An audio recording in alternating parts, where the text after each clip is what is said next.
Pemerintah Kota Lubuk Linggau terus gencar melakukan vaksinasi COVID-19 di berbagai tempat untuk mengejar target capaian 80% di akhir tahun 2021 mendatang.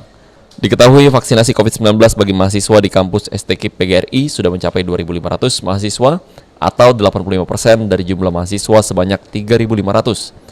Sementara sisanya 15% yang belum divaksin masih terkendala persoalan adanya penyakit bawaan maupun mengikuti vaksinasi di luar kampus.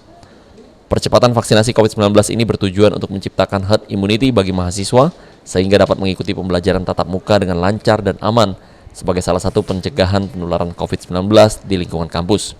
Kita minta dari kerjasama dengan Polres, Lubuk Linggau maupun Kesehatan, Dinas Kesehatan untuk memvaksin para dosen dan mahasiswa.